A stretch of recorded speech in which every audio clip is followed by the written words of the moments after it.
अस्सलाम वालेकुम स्टूडेंट्स। आज का टॉपिक बच्चे को हमारा न्यूमेरिकल नंबर 6 है। मैकेनिक्स के गोली का chapter number 5। Statement read out कर ले पहले। The upper end of a uniform ladder rest against a rough vertical wall and the lower and on a rough horizontal wall. ये हमारे पास एक यूनिफॉर्म लेडर है जिसका अपर एंड किसके साथ अटैच है? रफ वर्टिकल वॉल के साथ। और जो लोअर एंड है बच्चे वो किसके साथ अटैच है? रफ हॉरिजॉन्टल प्लेन के साथ। The coefficient of friction in both cases is 1/3।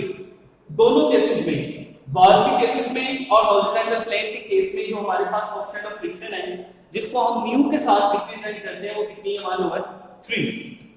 अब हमें ये साबित करना है, prove that if the inclination of the ladder to the vertical is tan inverse 1/2। यानी कि जो एंगल बन रहा है कि दो चीजों के दरमियान, वॉल के दरमियान और लेडर के दरमियान, उसने कहा कि अगर वॉल और लेडर के दरमियान ये वाला एंगल बन रहा हो तो आपने ये चीज साबित करनी है जो नेक्स्ट है कि a weight equal to that of the ladder, कि हमारे पास एक ऐसी बॉडी है जिसका वेट किसके इक्वल है? लेडर के इक्वल है। तो the ladder can not be attached to it at a point. आप क्या कर सकते हो बच्चे? उसको लेडर पे अटैच नहीं कर सकते हो। किस पॉइंट पे अटैच नहीं कर सकते हो? More than 9/10 of the distance from the foot, यानी कि लेडर के फुट से लेकर 9/10 पॉइंट से ज्यादा आप उस वेट को अटैच नहीं कर सकते हो without disturbing the equilibrium, equilibrium को डिस्टर्ब किए बगैर। तो यहां से बच्चे मैं आपको क्लियर करता हूं, ये देखिए जरा कि ये हमारे पास बॉल है, ये लेडर है, इसके 10 स्टेप 1 2 3 4 5 6 7 8 9 10। अब उसने कहा कि फुट से लेकर यहां तक ये 9/10 पॉइंट है, यानी कि फुट से लेकर यहां तक जो वेट है वो कितना है? x equal to 9/10। जो डिस्टेंस है वो कितना है? 9/10। इसका मतलब है जो वेट है उसको हम 9/10 पॉइंट तक लेके जा सकते हैं इक्विलिब्रियम को डिस्टर्ब किए बगैर। ठीक है, लेकिन जैसे ही हम इस पॉइंट से ऊपर जाएंगे तो लेडर क्या हो जाएगी? इक्विलिब्रियम में नहीं रहेगी। तो इसका मतलब ये है बच्चे कि हमने ये प्रूव करना है कि हम 9/10 पॉइंट तक वेट को ऊपर लेके जा सकते हैं। यानी कि हमने ये प्रूव करना है x इक्वल टू 9/10। चलिए बच्चे अभी यहां से मैं पिक्चर से क्लियर करता हूं। ये देखें कि ये हमारे पास बच्चे सपोज लेडर है, इसको आप a का नाम दें, इसको आप b का नाम दें, और ये हमारे पास वॉल, इसको आप सी का नाम दें। ये हमारे पास ग्राउंड। ठीक है, लेडर और वॉल इनके दरमियान यहां पे जो एंगल बन रहा है बच्चे theta is equal to tan inverse 1/2। अब जाहिर बात है कि ये जो बॉडी है, ये लेडर, इसके ऊपर क्या कर रही है? एक्शन कर रही है, उसके नतीजे में इसका रिएक्शन होगा अपवर्ड, ये R, और इस तरह से यहां पे भी इसका जो रिएक्शन होगा वो अपवर्ड होगा, वो S होगा। अब हमने यूनिफॉर्म लेडर है, तो यूनिफॉर्म लेडर का जो वेट होता है वो मिड पॉइंट पे होता है। ये इसका वेट हो गया, जिसको आप जी के साथ रिप्रेजेंट। अब आप फर्स्ट करें बच्चे कि ये वो पॉइंट है जिस पॉइंट पे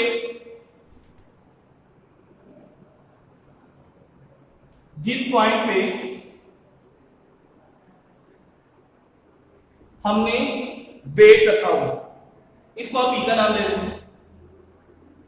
अब बच्चे जरा गौर करें, जब ये बॉडी अगर इस पॉइंट से अगर एक पॉइंट भी हम कदम ऊपर गए तो ये बॉडी क्या होगा? इक्विलिब्रियम में नहीं रहेगा। इसका मतलब है ये जो सीढ़ी है, ये जो लेडर है, ये किस तरफ मूव करेगी? आगे की तरफ, इस तरफ मूव करेगी। तो फ्रिक्शन की फोर्स किस तरफ होगी? इस तरफ।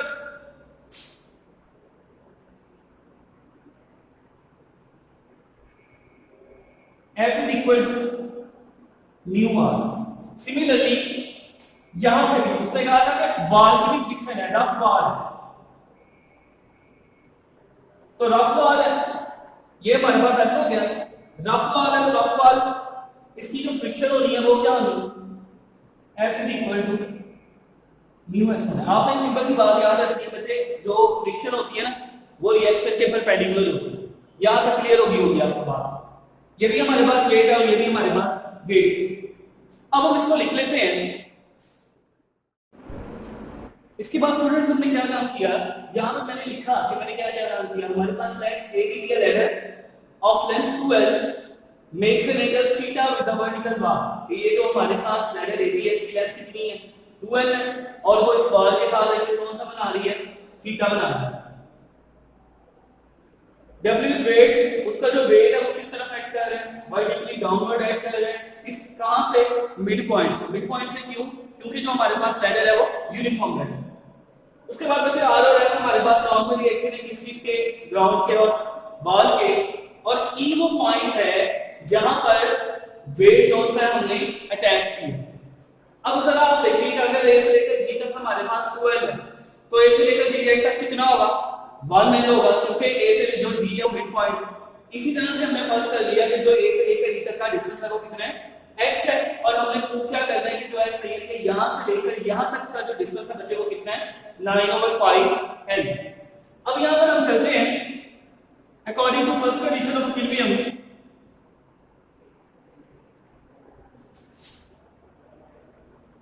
फर्स्ट कंडीशन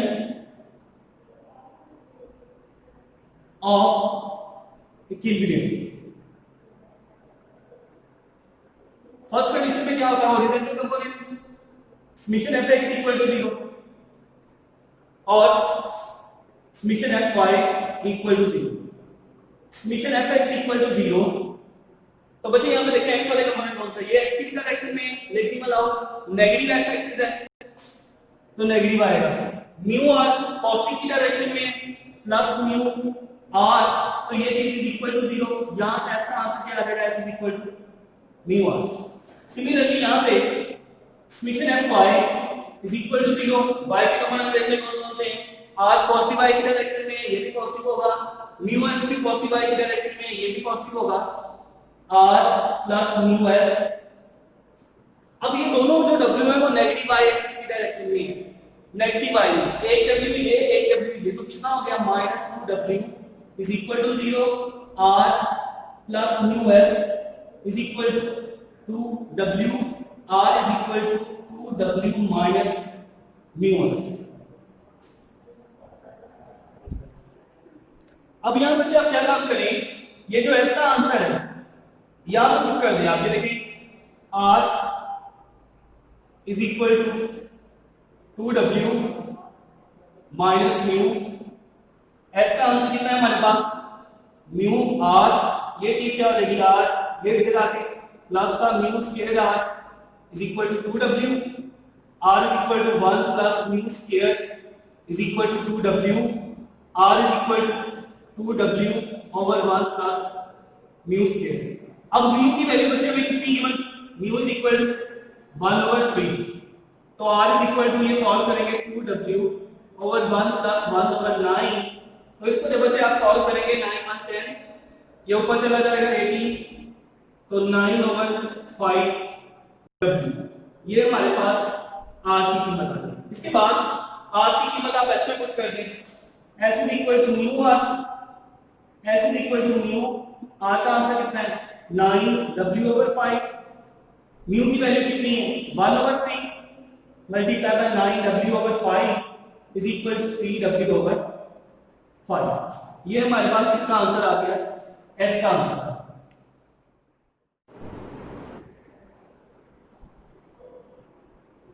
अब यहां पे बचे second condition of equilibrium. Second condition of equilibrium क्या होती है कि जो टॉर्क होता है वो इक्वल टू 0 है, taking movement about point A. ये हमने जो मूवमेंट लेना है किसके अबाउट लेना है, पॉइंट ए के मूवमेंट। तो अब हमें ये देखना है कि अब आप कहेंगे कि सर ये मूवमेंट अबाउट पॉइंट हम ए ही क्यों ले रहे हैं, तो बच्चे जरा गौर करें। यहां हमारे पास हमें ये देखना है कि ए पर कितनी फोर्सेस अमल कर रही हैं। ए पर एक r फोर्स अमल कर रही है, एक म्यू r, एक g, एक e, एक s और एक म्यू s।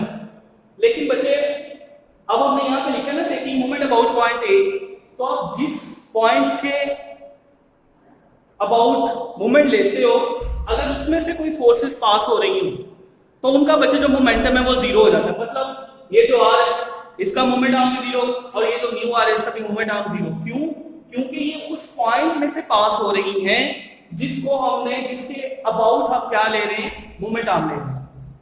अब बच्चों जरा देखें इन ट्रायंगल AGW,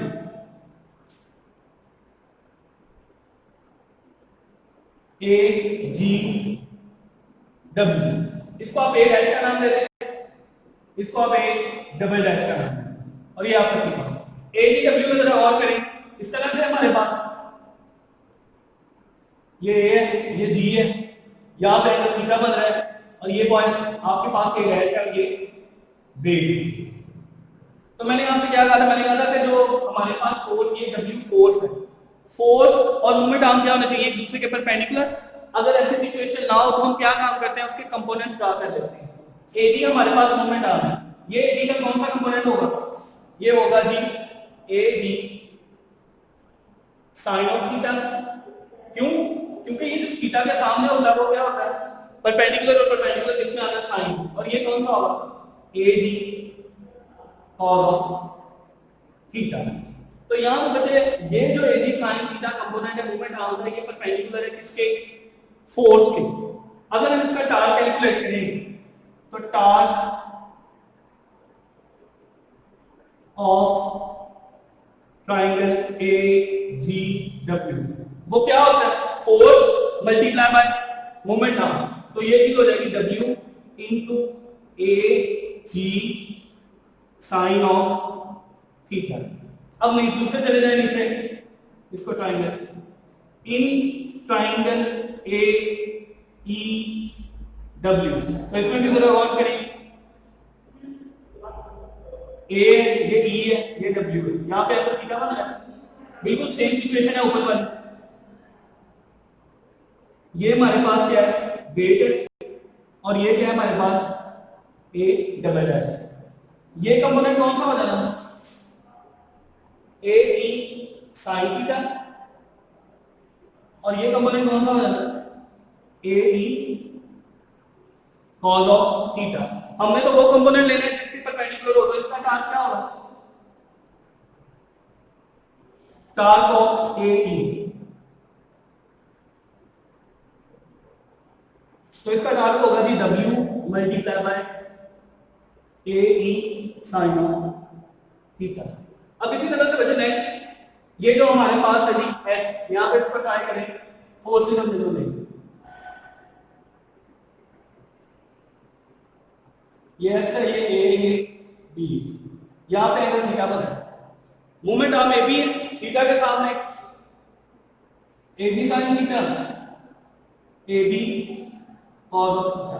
तो ये जो AB cos theta movement arm का कंपोनेंट है वो S के क्या है, परपेंडिकुलर, तो इसका टार्क क्या होगा, लिखेंगे इसमें इन ट्रायंगल ABC। तो ये चीज हो जाएगा बच्चे, टार्क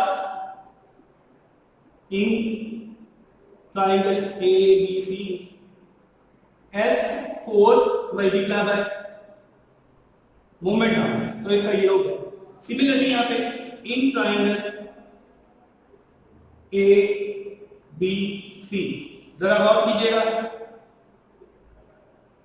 ये पॉइंट A है, ये पॉइंट C है, ये पॉइंट B है, यहां पे फोर्स अमल करेंगे म्यू S, इसका जो वेट है इस तरफ, एंगल थीटा यहां पे बन रहा है, तो जरा गौर करें, थीटा के सामने बन रहा है AB sin theta, AB cos theta. तो ये जो AB sin थीटा है ये म्यू S के क्या है, परपेंडिकुलर, तो इसका टार्क क्या होगा,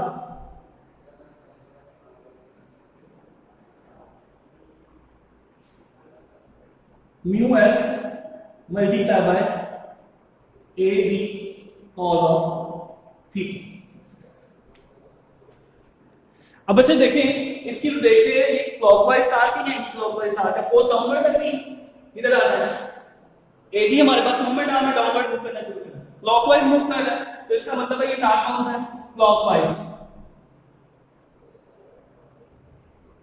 सिमिलरली फिर ये भी कौन सा टार्क होगा, क्लॉकवाइज, क्योंकि इसकी फोर्स भी डाउनवर्ड मूव कर रही है, यहां पे चले जाए, AB मूवमेंट आर्म है, इस डायरेक्शन में मूव कर रहा है, एंटी क्लॉकवाइज डायरेक्शन में, तो ये एंटी क्लॉकवाइज। सिमिलरली ये भी यहां से देखें, फोर्स अपवर्ड मूव कर रही है, इस तरफ मूव कर रही है, मार्कर, तो ये भी कौन सा होगा, एंटी क्लॉकवाइज, ठीक है, एंटी क्लॉकवाइज था। यहां पर बच्चे इसके ऊपर पर्टिकुलर कंपोनेंट था, तो ये होना था mu S A B sine. अब यहां पे बच्चे जब टार्क हमारे पास तब ही जीरो होता है जब एंटी क्लॉकवाइज टार्क और क्लॉकवाइज टार्क क्या हो, इक्वल। तो जो एंटी क्लॉकवाइज टार्क है उसमें हमारे पास आ रहा था S into A B cos theta plus mu S into A B sine of theta, और क्लॉकवाइज में हमारे पास आ रहा था A G sine theta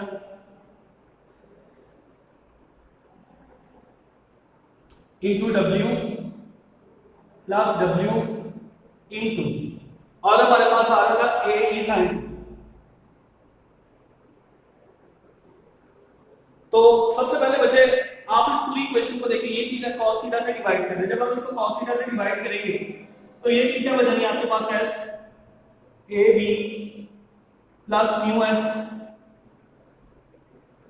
A B A G, ये यहां पे बल्कि आपके पास हो जाएगा tan of theta is equal to A G tan theta into W plus W A E tan of theta. तो बच्चे जो हमारे पास s की वैल्यू थी वो थी 3W/5 और जो r की वैल्यू थी वो थी 9W/5 और theta inverse is equal to था tan इनवर्स 1/2। तो यहां से थीटा tan थीटा किस चीज की इक्वल हो गया 1/2। ये इस पे पुट कर दिया, दोनों में देखिए क्या चीज कॉमन आ रही है, और AB किस चीज की इक्वल था 2L की इक्वल था, AG किस चीज की इक्वल था L की इक्वल था, और AE किस चीज की इक्वल था X की इक्वल था। यहां पे वैल्यूज पुट कर देना। तो यहां पे बच्चे S दोनों में से S कॉमन ले लें, S इंटू S भी कॉमन आ रहा है, AB भी कॉमन आ रहा है, बाकी चीज क्या बच गई यहां पे 1 प्लस यहां पे बाकी चीज क्या बच गई mu tan theta is equal to, इधर से क्या चीज कॉमन आ रही है आपके पास, कोई भी चीज कॉमन है, tan थीटा कॉमन आ रहा है, tan थीटा कॉमन ले लें आप। रिमेनिंग चीज क्या बच गई ए जी इंटू डब्ल्यू, डब्ल्यू भी कॉमन आ रहा है ए जी और प्लस ए ई इंटू डब्ल्यू। यहां पर वैल्यू पुट करें किस चीज की इक्वल था 3W/5, ए बी किस चीज की इक्वल था 2L के, ए बी की जो लेंथ थी 2L, 1 प्लस म्यू किस चीज की इक्वल था 1/3 के, tan थीटा का आंसर कितना आया 1/2, tan theta is equal to 1/2, AG का आंसर कितना है L, AE का आंसर कितना है X, और ये W वैसे का वैसे।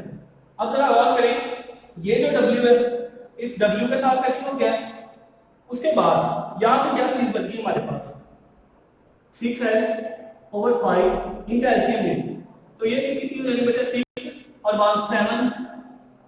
7/6 is equal to L plus X divided by 6 के साथ 6 क्या होगा कटिंग हो जाएगा। अब ये 2 इधर डिवाइड हो रहा है, ये चीज क्या होगा 7L/5, 2 इधर डिवाइड हो रहा है तो जाके क्या होगा multiply is equal to L plus X। तो ये चीज कितना हो गया 14L/5 minus L is equal to X। इन दोनों का एलसीएम लें तो X इज इक्वल टू कितना आ जाएगा 9L/5, और यही हमने प्रूव करना है।